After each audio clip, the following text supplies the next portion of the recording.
Continuing here in Liberia, the Rebel player rolled his event.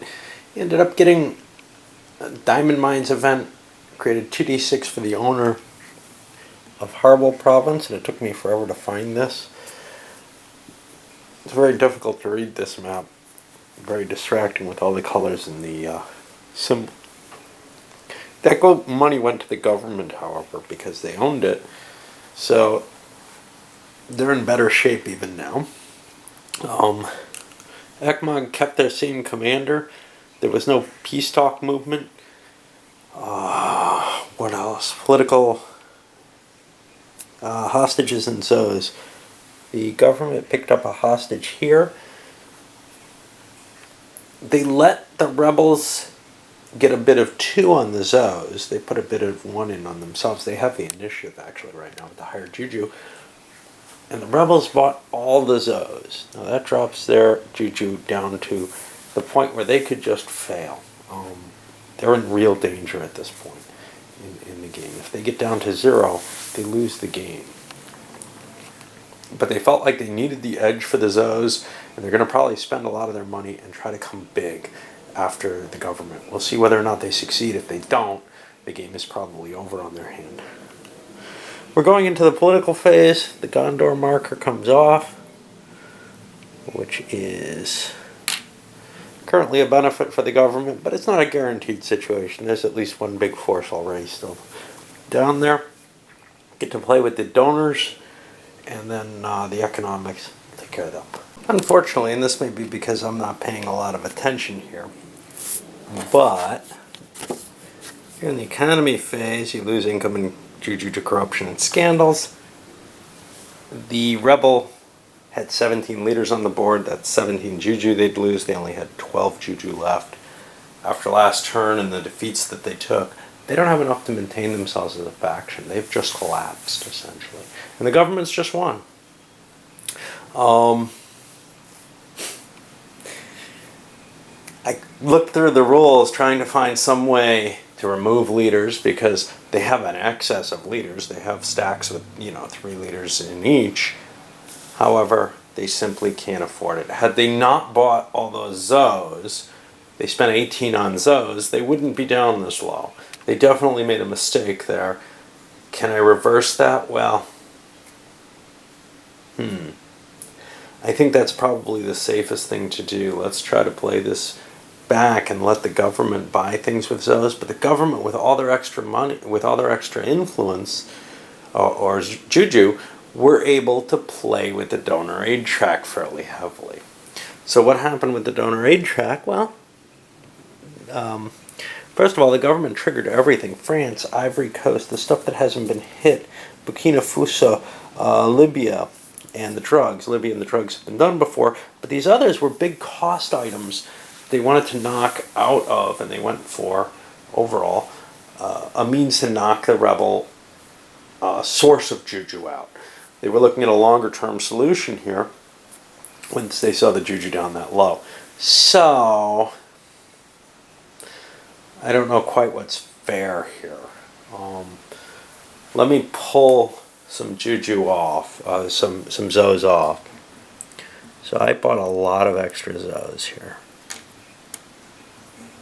There's 2. And let me try to rectify the situation based on that. Give them 1 in each stack instead of 2. And see how far that drops me. In terms of a calculation, they really liked what they had done. And we'll kind of balance it out, let the government buy some back at 2 each. I'll come back after I purchase those and the troops. Well, I performed the purchases after rectifying that situation. Basically, the government bought up enough zoes. So now the zoe contest is even, and with the juju for the rebels so low, I think the government gained something of an advantage of that. Of course, not compared to, hey, you won, but it didn't hurt them, I don't think. And it won't hurt them in the battles, unless all the battles turn against them, and then their juju is so low that they might lose as well, because they spent a lot on this. But I think this is probably the policy they would have followed. I also jumped right into the pulses and moved one of the government forces up into here, chased these guys out. They were weak, but otherwise most of the rebel stacks are pretty fairly matched with the government stacks, and it should be kind of not a completely... It shouldn't be a blowout here, but with a bad turn, I think the rebels can lose the game in this turn. Okay, well, it's back onto the rebel turn now. On the rebels' first turn, they slid into here with lots of advantages, but they rolled crappy. They had an extra die in combat that they chose to do, but they rolled lower, actually, than just with 3 dice than the 2 dice that the government used. So they actually lost the battle and the juju, and because their juju is so low, they put a leader up to be wounded or whatever, ended up getting captured or killed and eaten for more government juju. So that's a massive swing, and what we're basically saying is the rebels can only afford to lose 1 battle at this point. If they lose a battle, they will be out of the game. They will dissolve, which is pretty much where we were. Well, the government would like to finish that off, but they're not having an easy time finding a place they can attack. These are big stacks that are available to them. They want to do something, but if they do the wrong thing, they're going to boost the rebel juju. On the other hand, the rebels got an easy shot at the remains of this stack, which is very weak at this point, to knock it off and get their juju up. And if they take Taylor up there, they've got a pretty good chance of that. In fact, if they just bring this down, they've got a pretty good chance of it. So it's a tough call there. There are hostages there, but that's not going to make too much difference at this point. I guess the government's going to take its shot. The only real place it may have an advantage is here, and I think they'll go in there. There's no terrain, so it looks like a good fight. The rebels were able to retreat from Doe, and now they're in a location where they're going to have a hard time getting out of here. They have nowhere they can retreat to legitimately from this location. They don't own anything near there. They're pressed against the sea. So this unit could come in and finish them off, presumably. However, it would have to be a strong unit to do so. Taylor marched up and finished off that unit. It was likewise pinned in place and had to fight. It almost won. Big roll by Taylor almost put him over the edge, but had he gone over, he had the Zoe advantage. I notice I've been playing Zoe wrong. I've been playing it so you could add or subtract from either side. The truth of the matter is you can only add or subtract from your own dice rolls. Yeah. So you can't push somebody else over. Only the butt naked brigade is that powerful.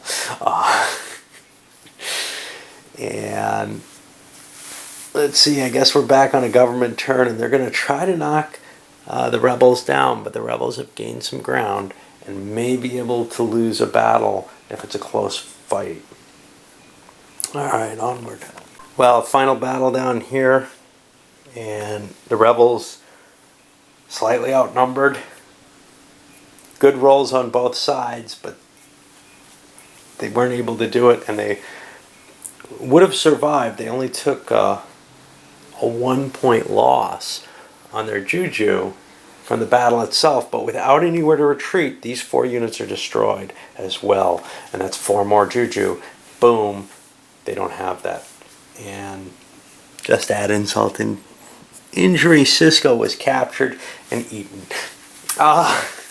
So that's the end of this one, and it looks like a game which can face these wild swings. I mean, there was no real reason to believe that the rebels were degraded this far until last turn, and they just lost a lot of battles.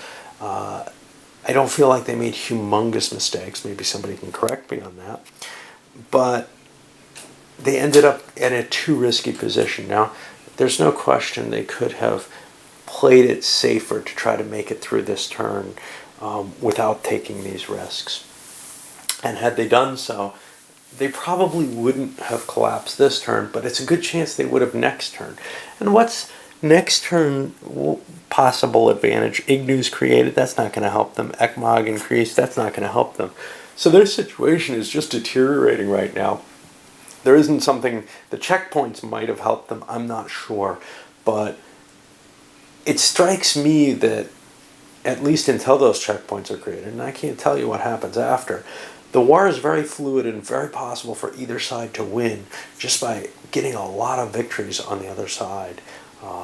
And we saw the government able to crack down and really defeat the rebels in a number of battles that were not terribly, they were fairly close. Maybe the rebels had advantages in some of them, but things just didn't work out well.